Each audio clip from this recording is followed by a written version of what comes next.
Welcome back, folks. We're hopping into game number... Ooh.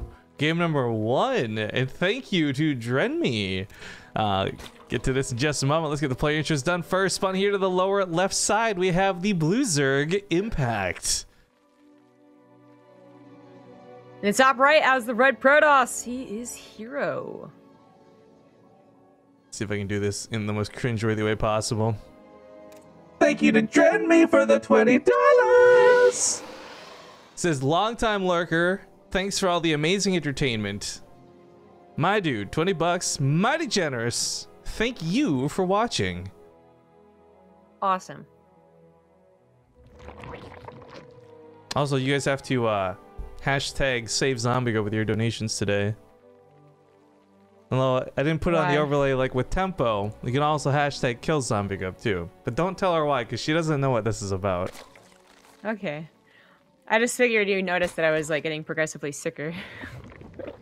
That's right. The travel, the con flu. Yeah, no, but it sucks. Hashtag chicken noodle soup zombie growth. It sucks because usually I'd be sleeping, right? Like I'd be like totally just conked out from all the travel. So I'd wake up and be like, no, I'm sick. But now I'm just like, am I sick? It's a little bit of congestion. It's a little bit of a headache. I'm kind of sore. See what happens. Oh, apparently we haven't been on Team Liquid this whole time. Nice. But you know what? We're 2,500 viewers without being on Team Liquid. So whatever. Also, my bad. That's been added now, guys. Sorry about that. Why do I see such a different viewer count? It's going to fluctuate because, of course, it's front page. So my thing might actually not be up to date yet. I see 1,600. Yeah, it's going to be all over the place. That's the beauty of Twitch putting us on that front page. Thank you guys again so much if you are tuning in from the front page. I learned that we hit this kind of sweet spot where, I guess, to a North American audience, there's not a lot of content creators who are stupid enough to be awake at this hour. So they're like, yeah, well, we put you on the front page a couple times for this time slot. No problem. Cool. Everyone's got to stream at 4 in the morning. I'll have all front page time. It's okay. It's when the StarCraft fans are awake, and that's all that matters. Because, man, I don't know we're going to hit these peaks again anytime soon, but it was so cool. Was it the Olimoleague? We hit our first big thing, November, I think it was. We hit like 7K viewers. Then Ting, we hit 10K. I don't think we're going to be reaching WCS levels of viewership anytime soon. But it is nice to see that when we got that front page action, people will stick around and watch some good old StarCraft. For sure. I was happy to see the report on the Leipzig viewer numbers. I don't trust that site, man. Or there's that. Ever since it reported us as having 31,000 or something viewers for, I think it was like BTSL, I'm like, okay, maybe this site's not so accurate because that's not close to a real viewer count at all. Yeah, that was really weird. It immediately brought into question all their other stuff. Like, it could have just been a once-off mistake, but I'm like, okay, until you verify how you're getting these numbers, I don't... But okay. I don't really care so much about the numbers. I care about the awesome people we have tuning in, hanging out, enjoying the chat with us. And of course, it's nice to see some activity. Although we are getting some timeouts. Hopefully people aren't getting too rowdy. We're just being dumb. Overlord did get the scout it needed to, whether it's through the Phoenix killing it or the actual Stargate as it saw. So Impact has got quite a bit of information. Also, I didn't have this up to date immediately, so just quickly noting that this is a best of 5. Everything going forward is best of 5 into a best of 7 finals. So no more best of 3s, guys. Right. It is the monthly finals, so it's bigger and better. But Impact versus herO. I want to say it should be a great best of 5. Impact has been sometimes in form going into the semifinals and finals of the Olimoleagues, but then sometimes I'm like, okay, this is Impact's time to shine. It's his time to be consistent and do well against Protoss. Then he gets bopped a little bit by the likes of herO, for instance. So I'm holding off on my judgment of the best of series. I'm like so with Impact on this series. Not him as a player, but against herO, right? Because if this was another Protoss, I would have a very different opinion. I do feel like Impact's got it in him to actually kill herO, and a lot of it will be through that mid-late game. But that, of course, is all based off the last patch, and we've been talking about patch notes here and there, and there was a pretty important one that happened with Zerg, and that was splitting the Hydralisk upgrade into 2 different upgrades. Now, I don't know. I'd love to get your thoughts on this, because I talked with Tempo a lot about it over the DreamHack casting, but I feel like a really aggressive Zerg player, take somebody like a Laser who might be willing to like all in perhaps more than others. I think they still just get the range buff or the speed buff happily and still go through with the attack, and I don't think it changes much in timings, but it does change the effectiveness of that, right? Yeah, so first of all, herO's going for something that's really dedicated. He went for a lot of gateways before 3rd Nexus, which I'm not sure Impact scouted, because he's not, I want to say he's not preparing very well. He is going for Hydras, as you're talking about, but no Banelings, not a lot of Lings. And actually, I guess the attack kind of begins. He can warp in charge lots in just a second. And this is going to get really quite disgusting. But I agree, I think, because that's actually what happened before they merged, was that they'd still hit some all-in timings with only speed, for instance. So, yeah, I think it'll still happen. This is going to be a tough one. Hydras coming out from all different sections they're going to die to just a massive amount of charge lots. And if he takes care of the Warp Prism, this becomes a lot more manageable, but those Hydras, unfortunately, are caught up trying to deal with the Archons, and now the charge slots, and this is not looking so good for Impact. He is taking care of this first wave, but running out of steam, heads up towards the main, and just a small amount of units to respond to this. Yeah. Oh, God. Okay. Right, like, it was just not enough units. Ling Hydra properly protecting each other works, I would say, maybe even quite well, but higher numbers, got to be all together, and herO just hit fantastic timing. Impact had no idea this was on the way. That force field's gonna really seal the deal on this one. Evolved Group Spines completes, but it doesn't matter. herO takes game number 1. I don't want to be too harsh on Impact, but I'm like pretty sure hitting overload on that 3rd base. And the 3rd base was a little off time, so usually that's when the Zerg player's like, I wonder, and tries to scout the main or natural, and he just didn't get any scouting whatsoever. Well, we'll see if he cleans up his act, I guess, for game 2. Goddess Haruhi in chat says, did Rifkin ever finish their billions? Yes, I have completely cleared out the whole game. I cannot do 500%. I have tried. You guys understand? Okay, I have played off stream way too many hours. And every time I do 500%, even with super extra hardcore pause mode, I can't get past the first wave. Like, oh my I don't know God. how these streamers do it. Like, finishing the actual final map alone on normal 100% difficulty, or like 160, whatever the default thing is tough enough as is. That took me like a good 50-something tries. What I do find some small pride and pettiness in, though, is watching these guys who are Grandmaster StarCraft players stuck on the first map for way longer than it took me, watching anybody get stuck on map 2 or 3, because they are both such easy maps in my opinion. And then understandably, when any of them get to map 4, I'm sure they'll get frustrated on that one too, because map 4 was the most tilted I've been playing a video game in a long time. Yeah, well, I think that occasionally it is good to remind people, because I think there's things where this happens. They play other games, or it just becomes a popular story on a stream. StarCraft 2 pro gamers are oddly enough sometimes only good at StarCraft 2. Their natural talent is not in video games. Their natural talent is in literally StarCraft 2. So they can't do co-op very well. They can't do other RTSs very well. Like, yeah, that was I don't know what I realized that the first time when we all got to preview co-op the first time, and they had all these Koreans flown out to Blizzard HQ for the summit, the very first summit, right? And you had people like Rogue and Solar and MMA back in his prime. I think that was the same year MMA went for BlizzCon? yes. Like, literally the cream of the crop, and these guys couldn't do, like, easy mode co-op. Meanwhile, Zombie Grump and I are blazing through brutal mode, being the only people in the room to actually achieve brutal mode in the first place. Yeah. And that's we'll skip the intro for this because it's more just story time. But it has nothing to do with stroking our own egos. But it is that realization that you're like, wow, they're like good at this, and this goes right hand in hand with, and this is why I want to keep talking, what's happening tomorrow, because we have the 2v2 grand finals happening tomorrow. And I know there's been several comments both on YouTube and on Twitter like, why are there no Koreans playing, blah blah blah. And the thing is, we tried to originally host the tournament in Korea. But as it turns out, herO and Zest and all these guys have no idea, or, and what was weird to learn from, I think it was a Gumio, no clue how to play 2v2s. They only know StarCraft 1v1, and that's it. So even without the realm of the game shift style to co-op, even within what is still just your typical StarCraft 2, they're not willing to play another type of matchup because they're only good at the one. Yeah. That's, It's not surprising when I think you really think about it, but there is the general base assumption that like, well, they must be good at video games because that would happen with like a friend, right? Your best friend would be good at video games and it'd always beat you in most of them. But in this case, I feel like it's just one game. I have a follow-up to this, but let's do the intros first. Top left side, we have the red Zerg player. It's Impact. The bottom right, as the blue Protoss, he is herO.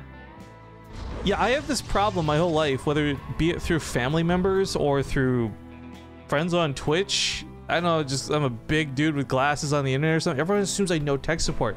Like, hey, Rifkin, can you help me with HTML on my website? I'm like, dude, I barely know how to speak English. You think I know HTML, dog? Like, I don't know how to do 90% of the stuff people ask me to do. And if I'm feeling confident, maybe I'll use Google. But the stereotyping extends all the way out.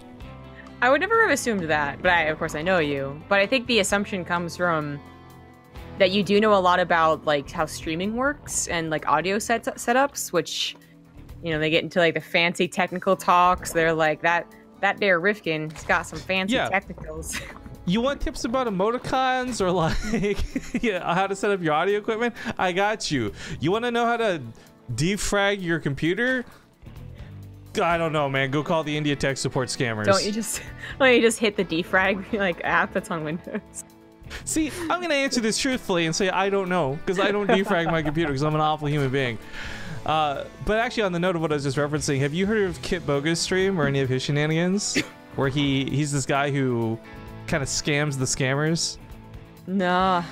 So he like creates a virtual machine on his PC, loads up a fake Windows, right, and then calls in to like one of those fake Indian tech support companies that actually install viruses on your computer instead of removing them. Okay. Recently he upped his game by like putting in a voice changer to be a grandma. So he actually pulls off the old lady thing really well.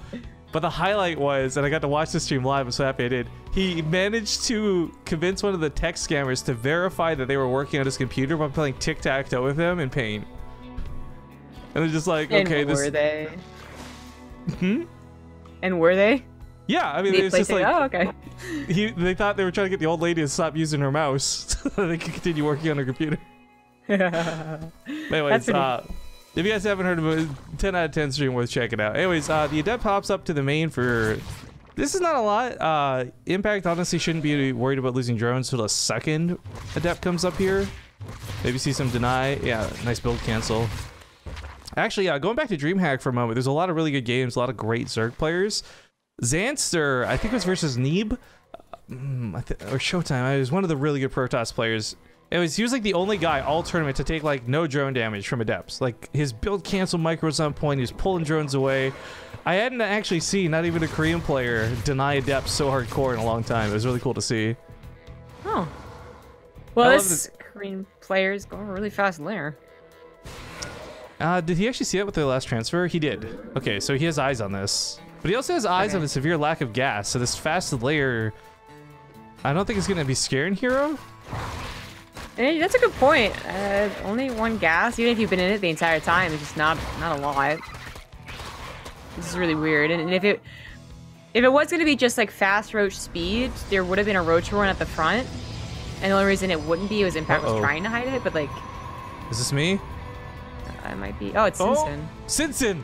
Yeah, as long as it's not me, that's all I care about. It's a victory. Okay, it's 2-base Hydra. What?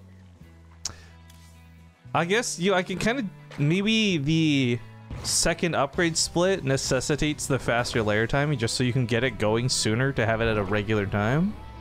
I'm saying with a question mark because I don't know. I'm just trying to justify why you would do it so quickly with so little gas, but he should have just enough to start the upgrades, so I think that might actually have something to do with it. I also think Sinsin is maybe has some connectivity issues. Sinsin needs to get out. Sinsin is our Russian broadcaster for a lot of things we've been doing, and yeah, he's usually pretty good about this. So maybe it is just a small hiccup. Hopefully nothing too much more. That Overseer did die, but it got a really nice scalp before going down. Saw the Robo, saw the second Robo more importantly. So that was nice for impact. Oh, this is turning into a very different ZvP, but it's a good thing, as certainly herO needs to react to what he's been scouting, which I'm sure he was even scratching his head a little bit until he finally got eyes on the tech structures, because no third hatchery and a fast layer, like what does that really mean? And now this Phoenix is going to see the third hatchery, and he's going to have to recheck to see what else is on the way faster than usual. Actually, impact double expanding? Maybe. What? What? Just in case? I don't know. That is a little bit odd to see. This one gets canceled though, and this may have been part of it, just like waiting for that to go down. But now he doesn't have enough money because he put a lurker den in such so quick. I don't know what's going on with Impact. He's annoyed, I'll tell you that much. Yeah. Oh, if this is since, do we call him out? Yeah, well, because he might not know. Like, he might have what I have and think. Yeah. Because I'm occasionally get stutters, and I hope it doesn't break the game every time. So he may just not know. Yeah, I think at this point it's game paused. Yeah, it needs to be dealt with. Yep. Oh, maybe it's not him. He says, who else is in here? Maybe it's GSL-TV. You can see yourself. It bugs sometimes, but it could have been GSL-TV. Yeah, I think it's since just because he's got the history of the lag spikes. I hope it's nothing too bad, but yeah. All right. Well, sometimes Game resumed. Go. Well, we are getting back into it, was all I was saying. So we got the upgrades on the way here too, but most notably the fast lurker den that came up behind this. herO, I don't think has scouted this yet. No, he hasn't. I've actually been firsthand witness to watching some of the best foreign Protoss players die to these weird lurker timings. Not sure if that'll happen here, but something to keep in mind. It's always dangerous if you don't have that detection. So herO almost immediately went for double. Before he saw the lurker den or the roach warren, I'm not even sure he saw the Hydralisk den when he got that. Maybe he did, maybe he didn't. But the point is, you don't have to get double pumped immortals versus a Hydra bus. I don't think there's other options too. So I see this, and I'm thinking he knows it's trying to get as fast as possible to lurkers, or could be as fast as possible to lurkers. Immortal is kind of a good catch-all unit, I suppose. You can get enough of them, and going for 2 base double robo, he certainly has a lot of them. I do like the force field breakers, aka the Ravagers that are being added into the mix too. Not too many of them. But 3 cannons and 2 shield batteries is actually a lot for the defense. Paired up with this many immortals, I don't know that Impact is going to find a fight he can take here. And in fact, he realizes that too, so he starts backing away. I think Impact has just been totally read. herO seems to know exactly what to do. So either he's faced the exact build before or faced Impact's exact build before. As this is just being shut down so hard. And the only way I feel Impact's going to get damage done is by surprising herO out of position. But the Observer here and the Observer over the left sees everything. Not to mention Revelation on all the units. Beautiful use of the Oracles. Yep. Well, he's going to go for the surround nonetheless. There are force fields to block off half. Impact not going to withdraw from his forces, though. Not breaking those force fields either. A couple of Ravagers sitting idle. Oh, man, he's so late to break the force fields and get in here. I feel like it's such a big waste. He had an army that might have actually been able to take this on if they were all fighting at once, but they weren't. In fact, even here at the end is getting so close. I'm almost certain that if both sides were fighting together, this could have been an easy win for Impact as far as a skirmish, but now he's being driven back home. Yeah. Cool little pickup with the Phoenix there too, just to make sure they're getting any shots, as the Immortals were without shields and we're getting low, so that could have been a big difference maker too. And now herO is going to have Archons to include and +2 impacts all in. Just it hasn't worked, and I don't think that it will, especially if it attacks over to the third. His drone count's far too low to recover off this. Sitting on 45 workers. Let's not forget how long it took to get that third base up and running in the first place. Immortal's even giving chase through this War Prism. So cheeky. I love this. Very dangerous. Those Hydras do have range and speed. So does a War Prism, though. Oh, that's a good one. There's going to be a lot of comments too, I'm sure, as we watch Impact get being back here about balance on the game, but I just want to remind everybody that hasn't been paying so close attention to the behind the scenes. As of yesterday, patch went live. Big balance changes, couple tweaks to co-op, but huge implications here on the 1v1 ladder. Maybe those timings screwed with Impact, maybe they didn't. Either way, herO is looking to bust through. Big weapons coming in. Those Crystal Piles weren't even aimed at anything in the first place. This might have been overextension from herO, though. Like, I don't... Someone continuing to all in. The guy's got War Prism Micro for days, though. He's keeping a lot of these Immortals alive longer than they should be. Well, that's absolutely true, but it does end up being a little bit questionable, but he always has the defense in the third base to fall back to. Pick it up, pick it up. No, he's gonna let it die. He had other things to do. Oh, okay. I like the awkward two recall. Immortals. It might not seem like worthwhile, but I feel like every unit counts in these sort of situations, and I think that recall was well warranted. Oh yeah, totally. herO's also on +2 weapons, so going forward, things just get rougher and rougher for Impact, he's got nothing going for him.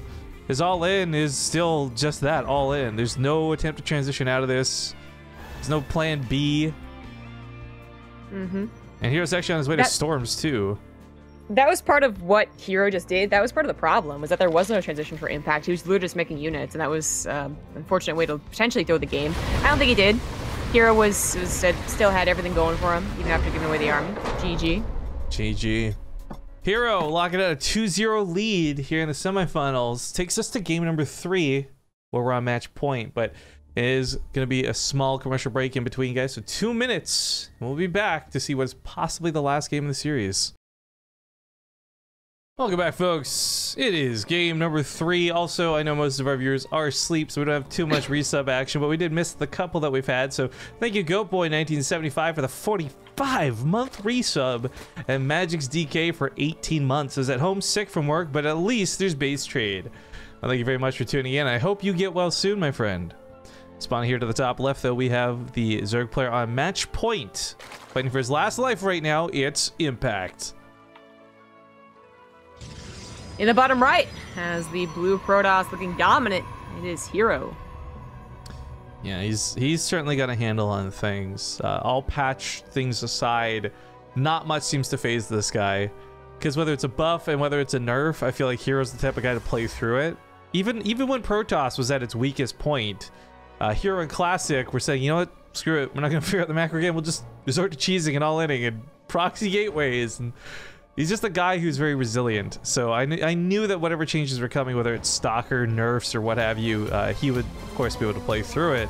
But the question, of course, the defaults to as well, will players like Impact handle it as well? And I really feel like that fast layer odd gas timing, the only way it makes sense to me was if he was trying to get a timing out there where, like, okay, yeah, my speed's finished now sooner than it would have been if I had waited for a normal layer timing and blah, blah, blah, blah, blah, blah. Yes. Well said. Eloquent. Blah, blah, blah, blah.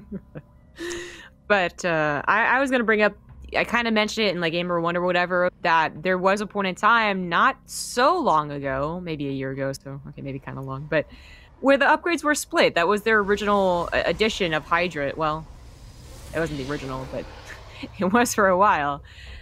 And there were a lot of timings based around only getting one upgrade or another. You would get defensive range, but offensive speed. Like, Zergs were forced to play around that, and they are forced to do it again. So they're going to be bringing back maybe some of these old builds, like what Impact just did. Also, quick note, guys, you've been hearing these random echoes for like about one word here and there. I think I've just fixed it. The hotkey for following was triggering that, and I did not realize it till now, so that's been disabled and fixed. Also, being accused of wearing a beanie, I would just like to go on record and clarify that I am wearing a toque. Thank you very much, as this is the officially Canadian broadcast of the Olimoleague.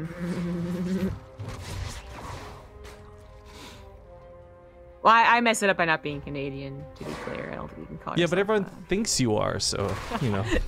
It still counts. Let's just dodge past that one. So, one big difference of what I was talking about history-wise, splitting the upgrades, having them put back together, is that the Lurker Den is still off of the Hydralisk Den. So, I'm guessing that's what Impact tried to improve on what that all-in was. It just still didn't work because herO read everything correctly. Yeah. Overlord gets another decent scout. Unfortunately, though, it doesn't reveal much. The Stargate is so common, you can just blindly assume it'll be there. Yeah, actually, it's less about scouting the Stargate and more about scouting a minute later, because so many... It used to be that I think you scouted a Stargate and the safe assumption was third Nexus, you know, early as possible into Robo Twilight Forge. Now it's not a safe assumption. Stargate can go into a follow-up Dark Templar drop, a follow-up Resident Glaives attack. Like it's more about what comes after this than ever before. That was awkward. That was the most unnecessarily annoying pickup of all time. Alrighty then. Like, what's more frustrating, that little moment there, or the probe versus MMA? You guys decide. That was pretty frustrating for Impact there. Just hero's frustrating for everyone. herO is an annoying player. I gotta tell you, I'm really glad I don't play at a pro level, because if I had to play against people like herO, I would quit this game so hard. Like, everyone agonizes about, like, oh, I don't want to play those mech players who turtle up and draw out 40-minute. I'm like, no, dude, I don't want to spend 5 minutes with herO. That's who I was gonna bring up, is those people. I don't want to play against them, and fortunately I still do, but I definitely want to play against herO. Although, actually, at the same time, maybe it wouldn't be so bad, because at least you know your death is coming at an appropriate time. You're like, if I gotta lose today, at least I know I'm gonna lose in time to go get tea, rather than drag it out and miss lunch entirely. There you go, there you go. I like that you brought up the point about scouting later. Impact, though, he's not doing, on that same note for scouting, as well as Overlord usage in general, though, he's not doing something that I really admired him for. And classically, I think if we were to go back through the VODs, PvZ, I'd say like a good 9 out of 10 games, Impact is pretty consistently Bane dropping with Overlords. Something he's not even trying to pull off versus herO. I'm a little bit sad, because I think that's one of the aspects of Impact I really enjoy watching versus Protoss. herO is doing almost the same thing he did on the first game, I think. Not as dedicated, because he's getting a Forge, which... Yeah, but the point is, Archon drop with charge lot reinforcements, but this time Impact didn't go for Ling Hydra. He got some pretty safe roaches, and oh my god, way too deep with those Archons. But he gets out of there alive, and that's all that matters. Oh man, though 9 health on that Warp Prism is scary stuff. Yeah. Perhaps if the main had revealed nothing except Lings, he would have used his Warp-In with the Warp Prism, but he dived so hard with the Archons, and then saw that it was roaches. It wasn't really possible. And it's so important to get that Warp Prism alive, not just to keep up the pressure, but also to micro in case Impact was all-inning. Like, I don't think he realized what exactly Impact was doing. Pushes off the Overseer, but it will get a full scout before doing so that's kind of nice to see. You see the Chrono confirmed on the Templar Archives, means he knows Storm timing is coming out soon. Luckily, though, his army composition, as odd as it is, being roach heavy, is not so susceptible to storms. Right. This is actually oddly roach heavy. Right? It's like a roach all-in is what it looks like, but it's not. He's going to roach Hydra, he's waiting for the upgrades. It just... The storm is... Yeah, roaches can survive it, but then the immortals come in and roaches are dead anyways. You know what else is odd? What? Every other number. Rifty in the chat, guys, if you got it. Every other number after 0? Shut up. 50-50 chance that joke works.